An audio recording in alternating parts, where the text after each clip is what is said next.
On a gray October morning in 2019, Nora Lindgren walked out of the Tama County Co-op in Toledo, Iowa, and stood in the parking lot for a long moment before she got back in her truck. She was 23 years old. She had a soil science degree from Iowa State and a notebook full of data she'd been collecting since August, and the man inside had just told her that she didn't understand how grain storage worked. He'd said it the way you'd tell a child that the stove was hot, patiently, with a small smile, as if the explanation itself were a kindness. She sat in the truck for a minute. She didn't cry. She wrote something in the notebook. Then she drove home. Let me tell you about what she wrote because it matters. But first, let me tell you about Tama County in the fall of 2019, because you need to understand the world she was driving back into before you can understand what she did with it. In Tama County, Iowa, in the fall of 2019, corn went into bins. This was not a decision any farmer made that year. It was not a choice that got weighed against alternatives. It was a fact of life as settled as the flatness of the land itself, as certain as the way the sky turned that particular shade of pewter in October when the combines were running and the dust hung in the air over the fields like smoke from a fire that never quite went out. Farmers in Tama County grew corn and soybeans, and when the corn came off the field, it went into corrugated steel bins, sealed, aerated, temperature monitored, and from those bins it went to the co-op elevator, and from the elevator it went to wherever corn went, which was everywhere and nowhere, and didn't particularly matter as long as the price was right and the moisture was down, and the bin fans had run long enough to keep the temperature where it needed to be. The bins were everywhere. You couldn't drive a county road in October without seeing them. Clusters of silver cylinders rising above the tree lines catching the flat Midwestern light, standing in rows beside every farmstead like sentinels. Some of them were 30 years old. Some of them were brand new, gleaming, with digital controllers and remote monitoring apps you could check from your phone. The newest ones cost $40,000 apiece, sometimes more, and the farmers who owned them were proud of them the way men are proud of things that cost $40,000. They talked about them at the co-op counter. They compared fan horsepower and bushel capacity and temperature cable configurations the way other men compared truck engines. The co-op itself was the center of this world. The Tama County Co-op in Toledo had been operating since 1952, and the man who ran the grain division was named Dale Crowley. Dale was 61 years old in 2019, and he had been working at that co-op for 34 years, which meant he had been working there since before some of the farmers he served had been born. He knew every bin on every farm in the county. He knew their ages, their capacities, their quirks. He knew which ones had leaky roof seams and which ones ran warm on the south side in August, and which ones the mice had gotten into 2 winters back. He held court at the co-op counter every morning from 6:30 to 9, and the farmers came in for coffee and stayed for the conversation. And what Dale said about grain storage in Tama County was, for most practical purposes, what grain storage in Tama County was. Let me tell you about the Lindgren farm, because you need to understand where Nora came from before you can understand why she drove back from that co-op parking lot and did what she did next. The Lindgrens had farmed the same 640 acres in eastern Tama County for 4 generations. Nora's great-grandfather, Eric Lindgren, had broken that ground in 1931, which was a terrible time to start farming and also the only time he had. He'd survived the Depression by growing more kinds of things than his neighbors, and by being careful with what he had. His son had kept the farm together through the 1980s farm crisis by the same combination of stubbornness and variety. Nora's father, Gunnar Lindgren, was 54 in 2019, and he was a good farmer, methodical, careful, consistent. He grew corn on 480 acres and soybeans on the remaining 160, and he stored his corn in 4 steel bins behind the machine shed, and he delivered to the co-op elevator in Toledo, and he had been doing this for 30 years without significant variation. The farm was not wealthy, but it was solvent, which in Tama County in 2019 was something to be proud of. Nora had grown up watching her father farm. She'd ridden in the combine cab since she was 6. She'd learned to read a yield monitor at 10. At 16, she'd started keeping her own records, yield by field, by year, by input cost, in a series of spiral notebooks she kept on the shelf above her desk in her bedroom. She went to Iowa State in 2014 and studied soil science and took every agronomy elective she could find. And in her junior year, she had a professor named Dr. Marcus Webb who taught a course in post-harvest grain management that changed the way she thought about everything she'd grown up watching. Let me tell you about what Dr. Webb taught her, because it's the foundation of everything that came after. Dr. Webb had spent 15 years studying grain storage losses in the Midwest, and what he'd found was not what the industry wanted to hear. The conventional sealed bin system, aerated, temperature-monitored, fan-cooled, was efficient and scalable and worked well under ideal conditions. But ideal conditions were not what the Midwest was reliably producing anymore. Wet harvest seasons, increasingly common, meant corn came off the field at moisture levels above the safe storage threshold of 15%, sometimes well above it. Corn, stored at 17 or 18% moisture in a sealed steel bin, even with aeration, created microclimates within the grain mass where temperature differentials caused moisture migration. Warm, moist air rising through the grain, cooling at the top, condensing, and creating wet pockets near the bin roof and at the grain surface. Those wet pockets were where mold started. Mycotoxins, specifically aflatoxin and deoxynivalenol, which the industry called DON or vomitoxin, developed in those pockets, sometimes invisibly, sometimes within weeks.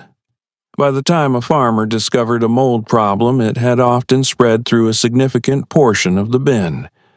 The economic losses from a single contaminated bin could run from $8,000 to $40,000, depending on bin size and corn price. And the problem was getting worse, not better, because the trend toward larger bins and higher capacity storage meant that when something went wrong, it went wrong at scale. Dr. Webb's research had focused on an alternative approach that had been largely abandoned in the Midwest after the widespread adoption of steel bins in the 1960s and 1970s. Natural air crib drying using traditional corn cribs. The old wooden corn cribs, slatted sides, open airflow, designed to hold ear corn or high-moisture shelled corn, had fallen out of favor because they were labor-intensive, lower capacity, and incompatible with the high-speed harvest systems that modern combines required. But Dr. Webb's data showed something that the industry had largely stopped paying attention to. Corn cribs, properly managed, produced dramatically lower mycotoxin levels than sealed steel bins under high-moisture harvest conditions, because the continuous passive airflow through the slatted sides prevented the moisture migration and condensation that created mold pockets.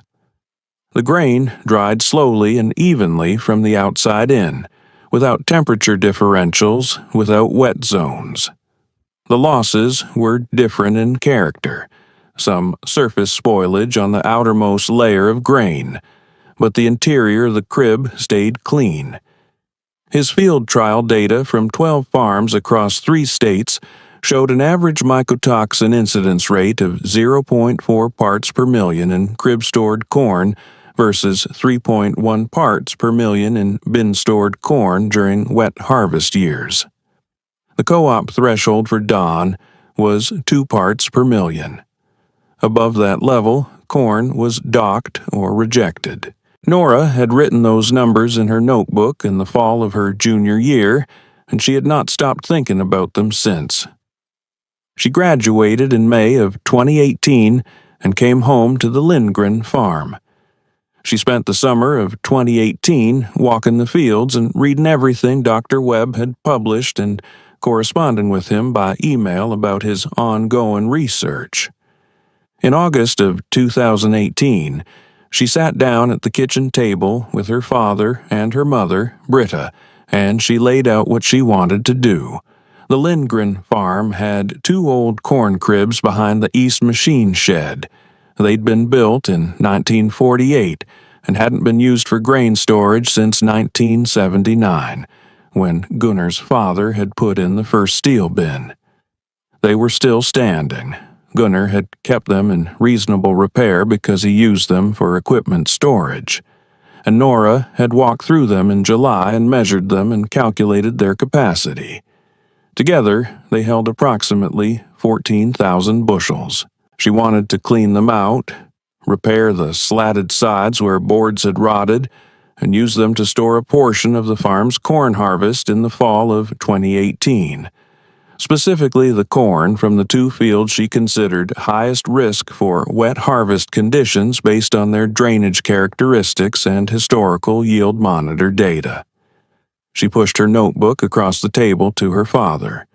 She had the field drainage maps, the yield history, Dr. Webb's published data, her own calculations of expected storage losses under both systems assuming a wet harvest, and a side-by-side revenue projection for crib versus bin storage at 2 different moisture levels.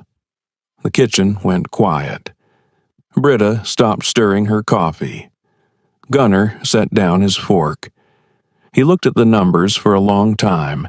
He was not a man who spoke quickly when he was thinking, and Nora had learned years ago not to fill his silences. He turned pages. He looked at the field maps. He looked at the mycotoxin data. He looked at the revenue projections. "I need to think about it," he said. That was in August. He thought about it for 2 weeks.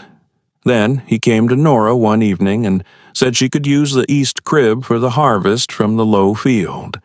About 4,200 bushels if the yield came in where she expected. The west crib would stay as equipment storage. He wanted to see how it went before he committed more grain to it. Nora said that was fine.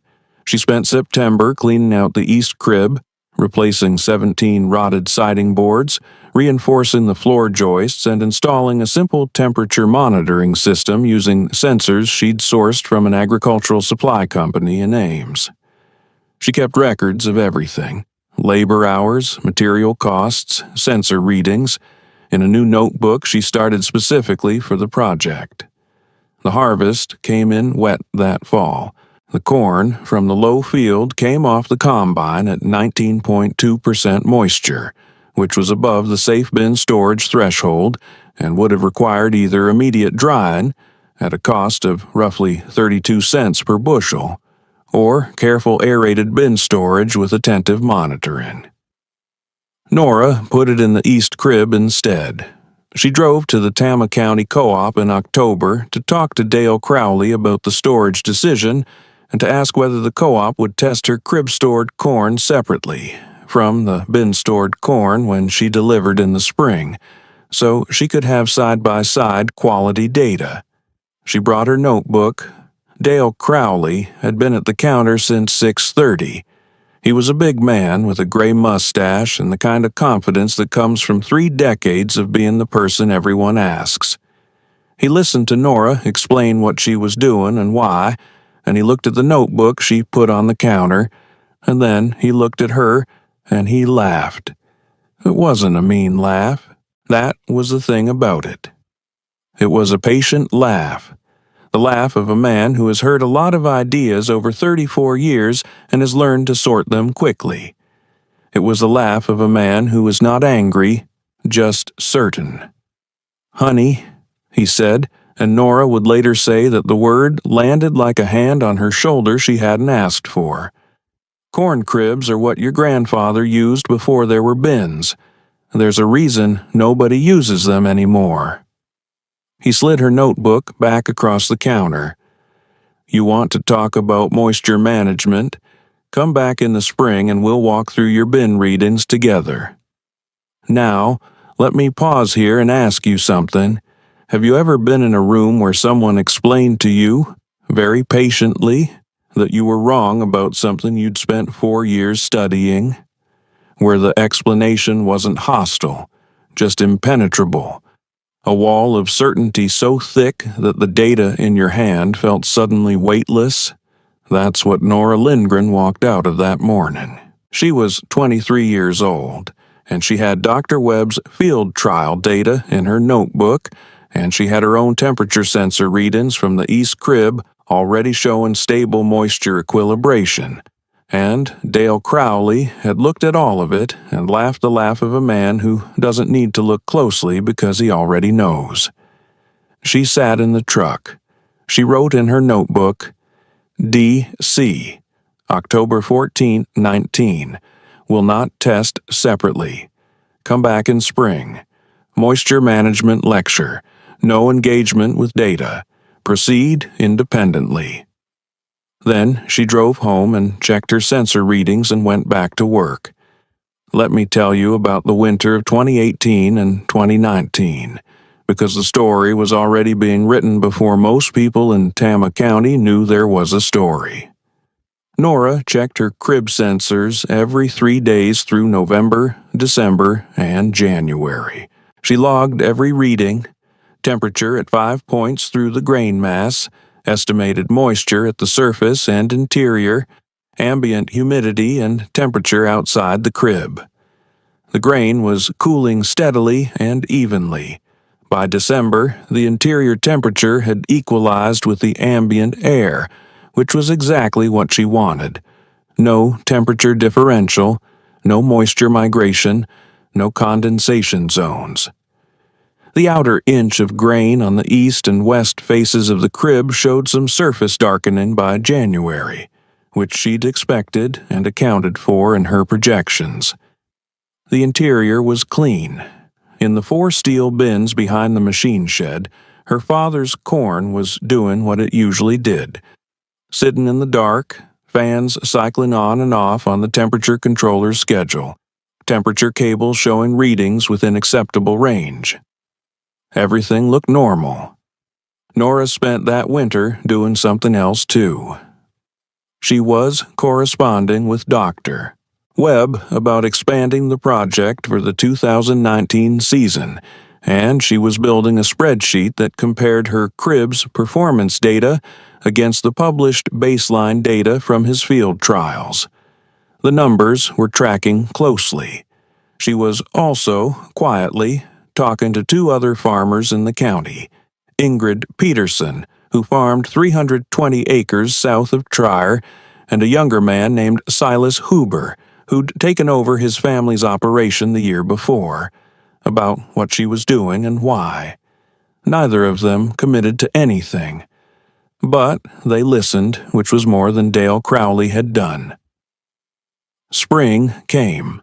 Nora sampled her crib corn in March, pulled samples from 5 locations through the grain mass using a grain probe, and sent them to a private laboratory in Des Moines for mycotoxin analysis. She paid for the testing herself. The results came back in 10 days. Dawn, 0.3 parts per million. Aflatoxin, not detected. Total surface loss from the outer grain layer, approximately 2.1% of total stored bushels, which she'd already deducted from her revenue projections.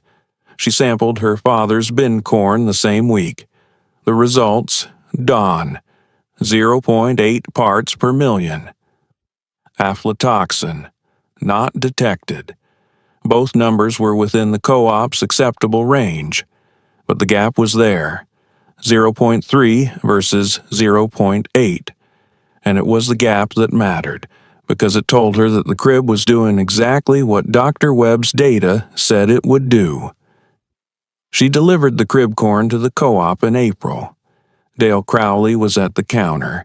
He didn't ask about the storage results. She didn't volunteer them. She took her ticket, noted the grade and price in her notebook, and drove home. The net revenue from the crib corn, after deducting the surface loss and the cost of the crib repairs and sensors, was $4.12 per bushel.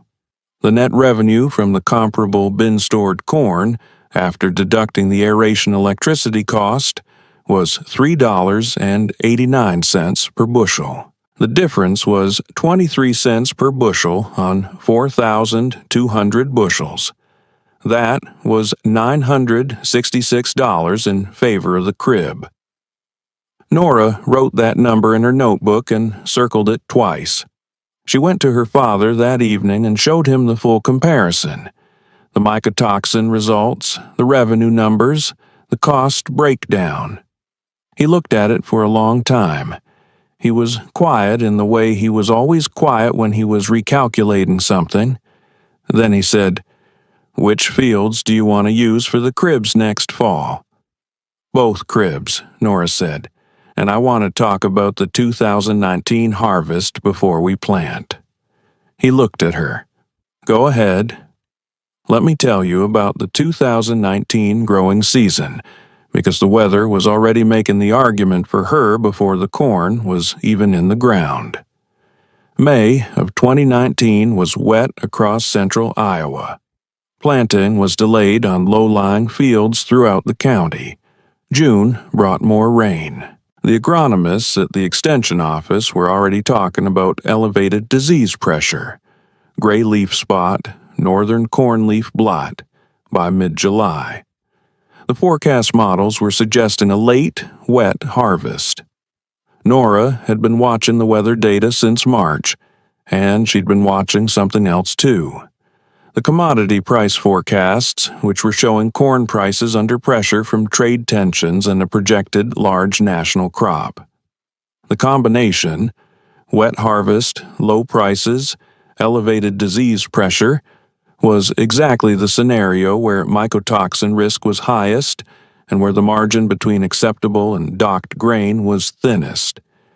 She had both cribs cleaned and prepped by August.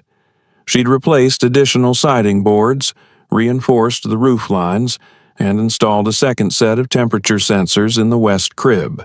She'd also, with her father's agreement, adjusted the planting plan so that the fields draining into the two cribs were the ones with the highest historical wet harvest risk, the low field and the north field, which had a clay subsoil layer that held water after heavy rain. Together, those two fields represented about 9,800 bushels at expected yields. She also drove to Ames in September and spent 2 days with Dr. Webb, walking through his most recent field trial data and talking through the management protocols for high-moisture crib storage. He gave her his unpublished data from the 2018 season. 17 farms across Iowa, Illinois, and Indiana, all wet harvest years, all showing the same pattern. She brought it home and added it to the notebook. The harvest came in wet. The corn from the low field averaged 20.1% moisture. The north field came in at 18.7%. Both went into the cribs. The rest of the farm's corn, 470 acres worth, went into the bins as usual. At the co-op in October, Dale Crowley was talking about the harvest the way he always did. Who was running behind, whose corn was coming in too wet, which bins were filling up. He mentioned Nora Lindgren to a group of farmers at the counter one morning, not unkindly, just as a curiosity. "Gunner's daughter is still putting corn in those old cribs," he said, and he shook his head in the way a man shakes his head at something harmless and a little foolish. She's going to learn the hard way. Ingrid Peterson was in the co-op that morning buying seed treatment. She didn't say anything, but she went home and called Nora. Let me tell you about the winter of 2019 and 2020, because that was when the story started to move faster than anyone expected. The wet harvest of 2019 was followed by a winter that was warm and variable, repeated freeze-thaw cycles, higher than average humidity, the kind of winter that put stress on stored grain. By January, Nora's sensor readings in both cribs were showing exactly what she'd hoped.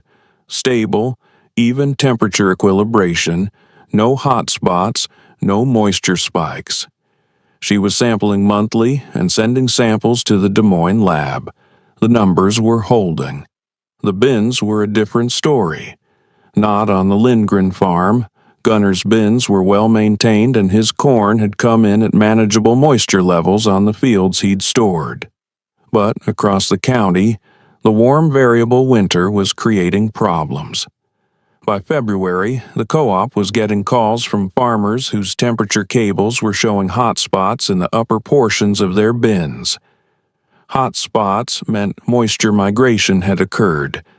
Moisture migration meant the conditions for mycotoxin development were present. By March, it was clear that the 2019 harvest had produced a significant mycotoxin problem in stored grain across central Iowa. The co-op began testing incoming grain more aggressively. The dawn results were coming back elevated on bin after bin. Grain that tested above 2 parts per million was being docked or rejected. Farmers who had stored wet corn in sealed bins through the warm winter were losing money, some of them significant money. A bin of 10,000 bushels docked to feed corn price lost roughly $3,000 in value. A bin rejected outright was worse. The co-op's own storage facility had a problem too. The co-op elevator had accepted and stored grain from multiple farms through the fall, commingling it in large commercial bins. By March, 3 of those commercial bins were showing elevated DON levels. The co-op was facing the prospect of docked or rejected grain on a scale that affected their own balance sheet, not just their customers. Dale Crowley was not having a good spring. Nora delivered her crib corn in April. She had her lab results in her notebook. Dawn at 0.4 parts per million from the low field crib, 0.3 parts per million from the north field crib. She asked the co-op to test her grain independently when it came in. Dale Crowley was not at the counter that morning. The woman who was, a younger employee named Carrie, agreed to run the test.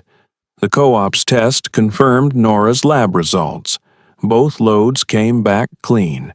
Grade 1, no dock. The bin corn from the Lindgren farm's other fields also came back clean. Gunner had managed his bins carefully and his corn had been at safer moisture levels. But the per-bushel comparison was stark when Nora ran the final numbers. The crib corn, even accounting for the surface loss, had netted $4.08 per bushel. The comparable bin corn had netted $3.91 per bushel. The gap was now 17 cents per bushel on 9,800 bushels. That was $1,666 in favor of the cribs in a year when many farmers in the county were losing money on their bin-stored grain. She showed her father the numbers at the kitchen table in April. He looked at them for a long time. He said, "How much of the farm do you want to manage next year?" She told him. He was quiet for a moment. Then he said, "You decide the rotation." Those 4 words were the quietest triumph of everything that followed, and Nora knew it. Let me tell you about what happened at the co-op in the spring of 2020, because that's where the story became something larger than one farm's numbers. By May of 2020, the full scope of the mycotoxin problem from the 2019 harvest was visible in the county. 17 farms had experienced significant dawn contamination in bin-stored grain. Total estimated losses across those 17 operations ran to approximately $340,000 in docked or rejected grain. The co-op's own losses from the contaminated commercial bins ran to something in the range of $180,000, a number that was not publicly announced but was not exactly a secret in a county where everyone knew everyone's business. The co-op held a meeting in May. A grain storage management meeting, invitation to all member farmers, held in the community room at the elevator. Dale Crowley stood at the front of the room and talked about moisture management and temperature monitoring and the importance of running bin fans aggressively during the conditioning window after harvest. He talked about the challenges of the 2019 season and what farmers could do differently in 2020. He talked for 40 minutes. Nora was in the room. She had driven over from the farm with her father, who sat beside her with his arms folded and his face unreadable. She had her notebook. After Dale finished, there was a question period. Several farmers asked about fan sizing and temperature cable placement. Then Ingrid Peterson raised her hand and asked whether the co-op had looked at alternative storage approaches that had performed better in the 2019 season, and whether there was any data from farms in the county that had used different methods. Dale said he wasn't aware of any alternative approaches that had produced meaningfully different results in 2019. Nora raised her hand. She stood up and said she had results from 2 seasons of crib storage on the Lindgren farm that she thought the group might find relevant. She said it quietly, without theater, the way she said most things. She had her notebook open. She gave the dawn numbers from both seasons, 0.3 and 0.4 parts per million against the county average of 2.8 parts per million in the 2019 wet harvest bin corn. She gave the per bushel revenue comparisons. She cited Dr. Webb's field trial data from 17 farms across 3 states. She said she was happy to share her full data with anyone who wanted it, and that doctor. Webb had indicated he was willing to speak with any farmers or co-op staff who wanted to discuss the research. The room was quiet in a way that rooms get quiet when something has shifted and everyone is deciding how to respond to the shift. Dale Crowley said, "Those are interesting numbers, Nora, but I think we need to be careful about drawing broad conclusions from a single farm's experience." Nora said, "It's not a single farm's experience. It's 17 farms across 3 states over multiple wet harvest years. I have the published data if you'd like to look at it." She held up the notebook. Dale said he'd be happy to look at it after the meeting. He didn't come find her after the meeting, but 6 other farmers did. Let me tell you about the 2 years that followed, because the story doesn't end in that community room. Ingrid Peterson cleaned out her old corn crib in the summer of 2020 and used it to store corn from her lowest-lying field. Silas Huber, who had been listening to Nora since 2018, converted 2 of his old cribs and stored approximately 8,000 bushels in them. A 4th farmer, a man named Tobias Eriksson, who farmed 800 acres north of Toledo, called Nora in August and drove over to the Lindgren farm to walk through the cribs with her and ask questions. He took notes on a yellow legal pad. He started using one crib that fall. The 2020 harvest was drier than 2019. Moisture levels were more manageable across the county, and the mycotoxin problem was less severe.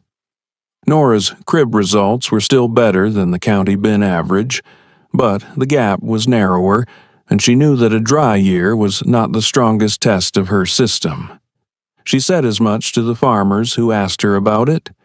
She told them the system showed its value in wet years and that the question was whether they wanted to be prepared for the next wet year before it arrived. The 2021 harvest was wet again. Not as wet as 2019, but wet enough. Corn coming off at 17 to 19% moisture on the problem fields. A warm November and December that created the same freeze-thaw cyclone that had caused the 2019 bin problems.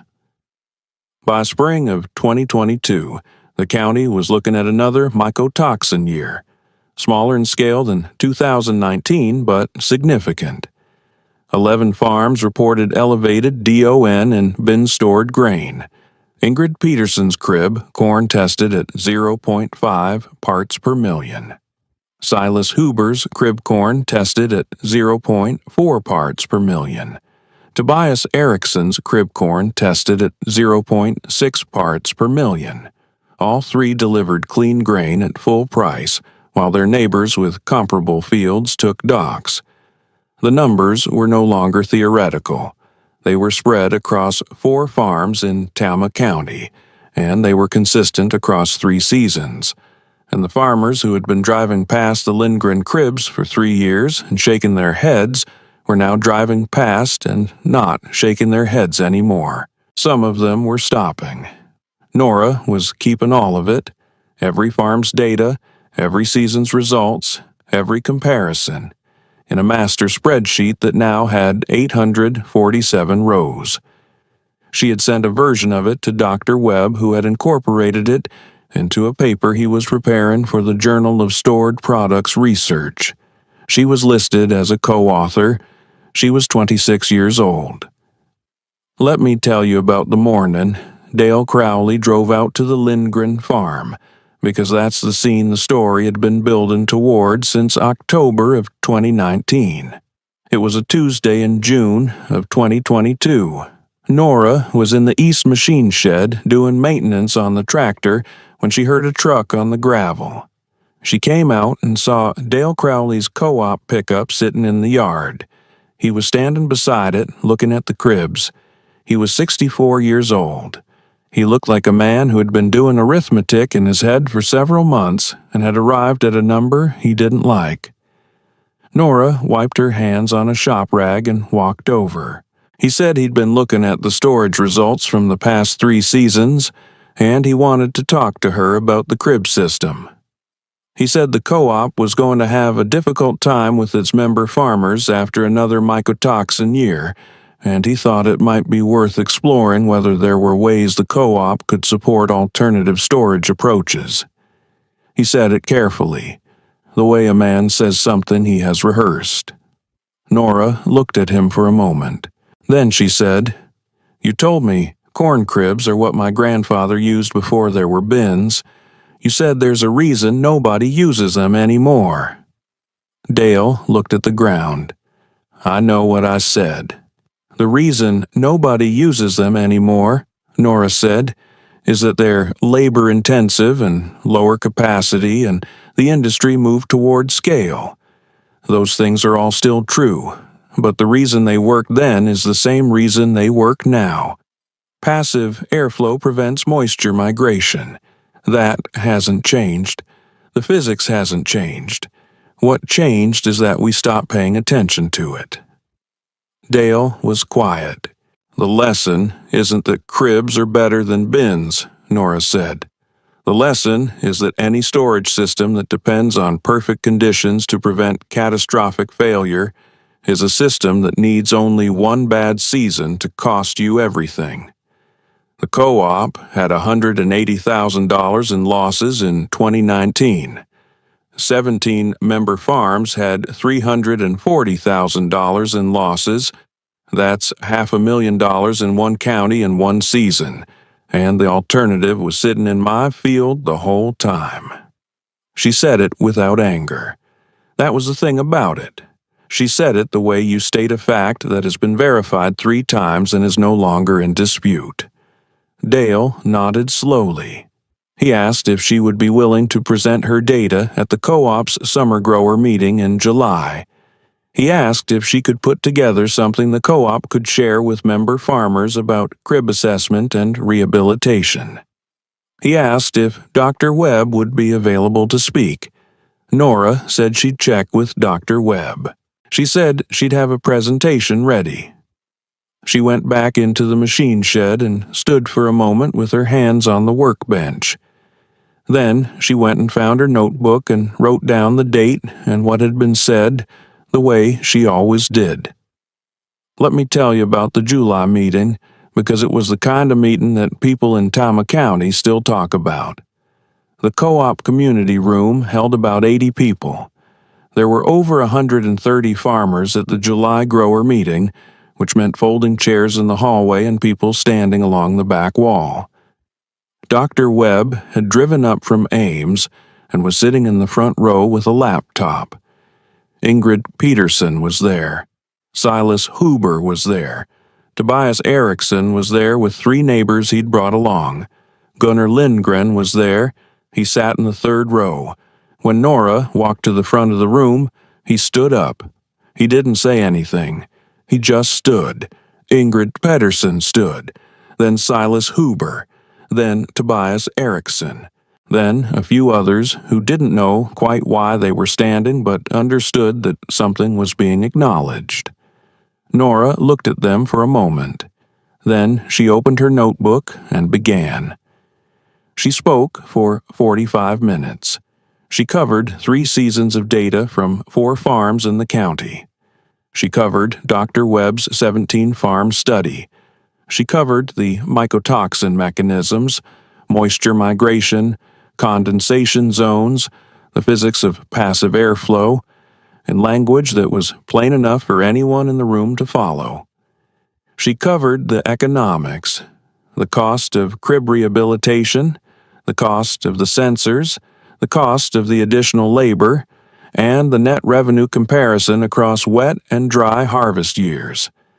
She covered the 2019 and 2021 loss data for the county. She put a number on the screen, $847,000.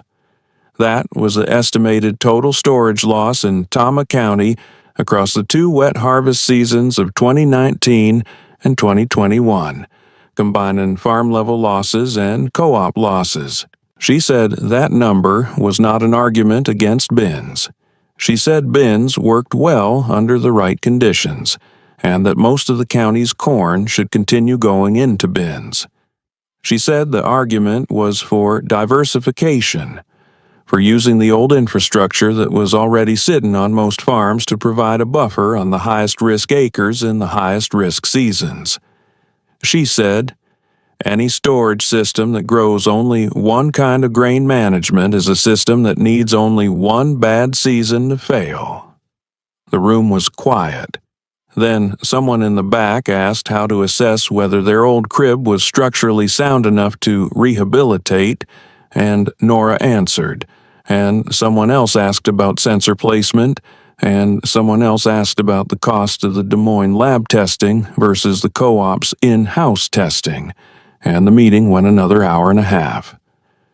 Dale Crowley sat in the second row the whole time. He did not say much, but he did not leave early, and at the end, when Nora was packing up her materials, he came to the front and shook her hand and said, "Good presentation." He said it the way a man says something when it's the most he can bring himself to say, which was, Nora understood, the most that could be asked of him. Let me tell you about what happened in the years after, because the story doesn't end in that community room either. By the fall of 2022, 14 farms in Tama County had rehabilitated at least one old corn crib for supplemental grain storage. The co-op had developed an assessment checklist that Nora had drafted and that Dr. Webb had reviewed. The co-op was offering separate testing for crib-stored grain as a standard service. 3 farms in neighboring Benton County had reached out to Nora after hearing about the Tama County results, and she had driven over and walked their cribs with them and answered their questions. Dr. Webb's paper was published in the fall of 2022. Nora Lindgren was the second author. The paper was cited in an extension service bulletin that went to every county extension office in Iowa the following spring. The Lindgren farm was running 22,000 bushels through the 2 cribs by 2023. Both cribs fully rehabilitated, fully instrumented, with a 3rd crib that Gunner had decided to restore from the back of the property where it had been sitting unused since 1971. Nora had managed the crop rotation on the full 640 acres since 2020. The farm's net revenue per acre had increased by an average of $31 per acre over 3 years, which on 640 acres was just under $20,000 per year. She kept a photograph of the East Crib taken in September of 2018, before the first harvest, on the wall above her desk. It was not a beautiful photograph. It was just a wooden crib with new siding boards and a sensor cable running up the side. But it was the beginning of the data, and the data was everything. Let me tell you one last thing, because it matters to how this story ends. In the spring of 2024, Nora's younger brother, Leif, who was 20 years old and had just finished his 2nd year at Iowa State, studying agricultural engineering, came home for a weekend and sat down at the kitchen table with a notebook of his own. He had been doing research on carbon credit markets and cover crop integration, and he had a proposal for converting 160 acres of the Lindgren Farm's corn ground to a multi-species cover crop system that would generate carbon credits while improving soil organic matter and reducing input costs. He had the university extension data, a draft contract from a carbon credit aggregator, and a 5-year revenue projection that showed the converted acres outperforming conventional corn on a net per acre basis by year 3. He pushed the notebook across the table to Nora. She looked at the numbers. She looked at the field maps. She looked at the cover crop species selection and the carbon sequestration estimates and the input cost reductions. She looked at her brother, who was sitting across from her the way she had sat across from her father 6 years earlier, waiting for someone to tell him whether what he'd brought was worth taking seriously. She said, "Which fields do you want to start with?" Leif blinked. He'd expected more resistance. "The south fields," he said, "the ones with the highest organic matter baseline." Nora nodded. She turned to a blank page in her notebook and wrote the date. "Then let's build the data," she said. Gunnar Lindgren was sitting at the end of the table. He had been listening without speaking, the way he always listened. When Nora said, "Let's build the data," he picked up his coffee cup and looked out the window at the fields, and there was something in his face that was not quite a smile, but was close to one. The expression of a man who has watched something he didn't fully understand become something he trusts completely. He didn't say anything. He didn't need to. The East Crib is still standing on the Lindgren farm. The temperature sensors are still running. The notebooks are on a shelf in Nora's office. 7 of them now, each one labeled by year, each one full of numbers that the co-op counter said didn't exist. 14 farms in Tama County store a portion of their grain in rehabilitated cribs. The co-op tests crib grain as standard practice. Dr. Webb's paper has been downloaded from the journal website 4,000 times. Dale Crowley retired in 2023. At his retirement party at the elevator, someone asked him what the biggest change he'd seen in 37 years of grain management in Tama County was. He thought about it for a moment.